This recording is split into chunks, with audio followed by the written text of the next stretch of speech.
From exhilarating speeds to the terrifying heights, roller coasters make up a thrill seeker's dream.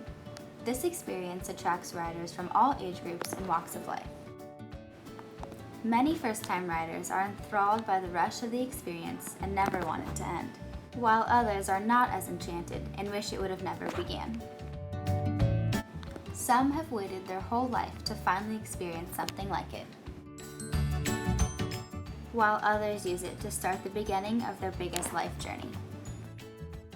Not for the faint of heart, many roller coasters continually push the envelope to provide the best coaster experience. This successful system provides happiness and entertainment to people all over the world. It enhances tourism and rakes in huge revenue from ticket sales. Although there are usually lengthy lines that accompany the best coasters, the ride is usually always worth the wait. Roller coasters are open systems, meaning that they have interaction with the environment around it. It is also a physical system because it exists in the reality of space and time and consists of at least two elements that interact in a meaningful way. Roller coasters are non-living and man-made industrial feats that continue to grow larger with the advancement of knowledge and the unquenchable human thirst for thrill. Systems can be very complicated to the outside world. How well the inner workings of a system are known by different groups of people is known as visibility. There are three types of visibility: white box, gray box, and black box.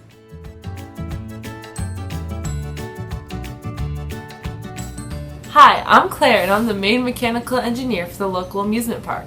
The inner workings of the roller coaster are so interesting. They differ from a normal rail car system because the system is subjugated to multiplanar rotation as well as to change the positions in relation to other passengers.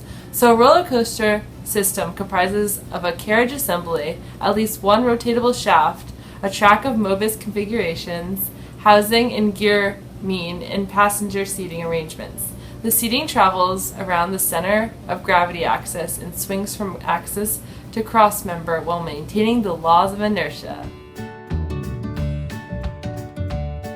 Hello, my name is Timothy.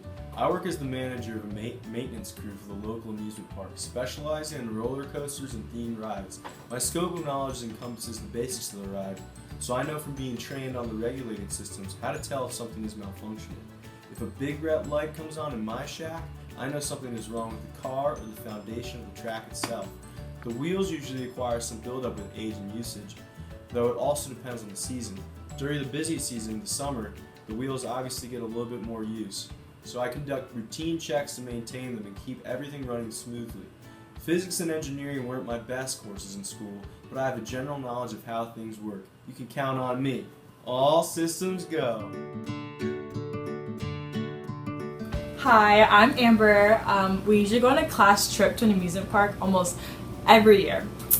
Oh my gosh, I love roller coasters. They're so fun, and my friends say that they're scary, but I just think that they're so exciting. I just don't know how it's even possible. I always feel like I'm gonna fly out, but then I never do, and I'm like, wow, that was so fun. And then I want to do it again, and I just love it. The main input for this system is the customers. The main interaction of the elements is between cart carrying assembly and the track itself. The output is a wide range of emotion, from happiness and adrenaline to most likely fear. The internal feedback in the system would include the regulatory systems report and immediate malfunctions or injury from the duration of the ride. The external feedback would include customer reviews, ticket sales, and engineer assessments. The spatial arrangement of this system can be depicted by this diagram.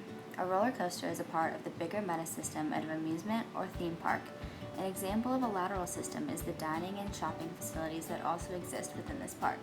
A roller coaster is made up of the seating assembly or cart and the track itself. The elements of these subsystems are the wheels, pulley and lever systems, seats, and seatbelts. This systemogram depicts the flow of the inner workings of the roller coaster. The tourism industry fuels innovators to come up with exciting new ideas to entertain customers and produce revenue. The laws of science dictate the capabilities of these systems and the ultimate happiness of the customer. The evolution of this system can be traced back to Russia in the 16th century.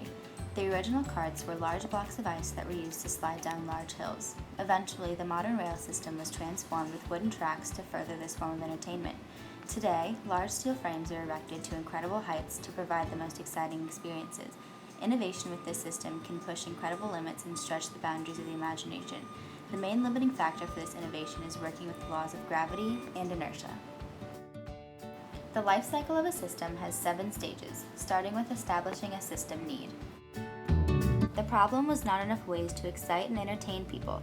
The basic system requirements would have to include producing an exciting ride experience while ensuring customer safety and security. The primary risk at this point in the life cycle would be technical risk, because it is likely that a requirement of the system would not be met at this point. Pushing the thrill factor while maintaining safety concerns is a huge technical risk that stakeholders assumed when producing. The main stakeholder in this phase would be the individual with the idea.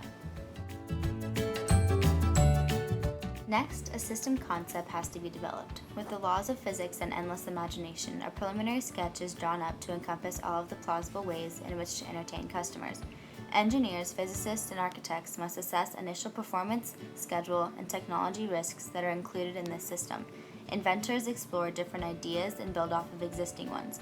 The primary form of risk in this stage is technical again because there is not yet a guarantee that the concept will meet all of the requirements that the system needs to fulfill.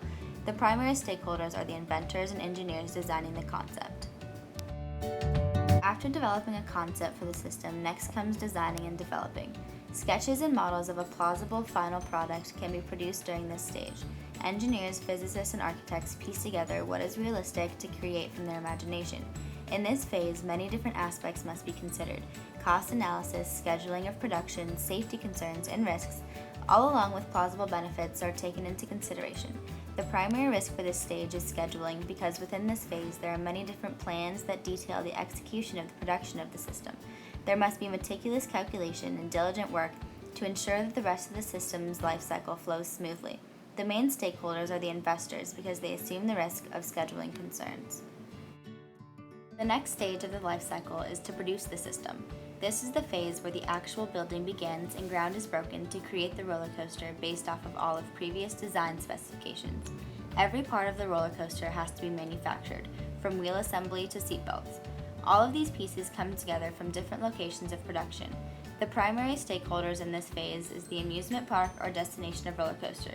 They take on the primary risk. Technical, cost, and scheduling risk all can be associated with this stage. Scheduling risk entails the possibility that a project fails to achieve key milestones agreed upon by the client.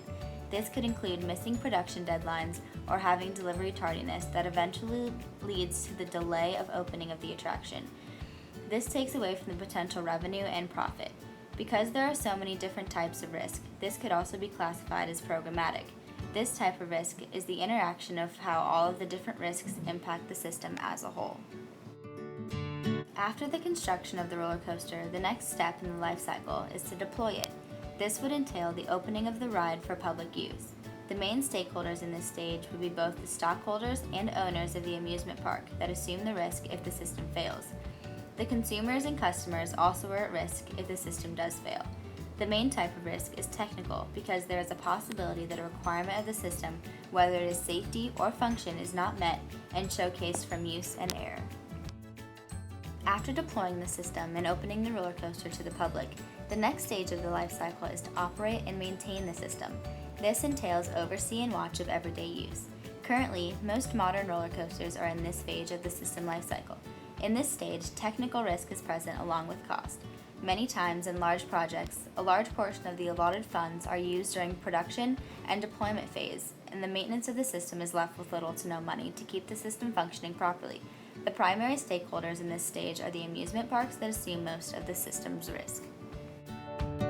The final stage in the system life cycle is the retirement stage. Many wooden roller coasters have arrived at this stage in the past and either been refreshed or retired. With wooden roller coasters becoming obsolete, they face systemic risk because there is no longer a need for them because steel roller coasters are the way of the future and meet requirements of the system better. The main stakeholders in this stage of the life cycle would be the amusement park or theme park. Through this video, we covered the inner workings of the system of a roller coaster. Roller coasters are mathematically complex systems while still being structurally simplistic. Functioning coasters fulfill their need by bringing excitement and joy to all theme park goers and those brave enough to accept the challenge. Excited to get on one again soon and experience the thrill for myself.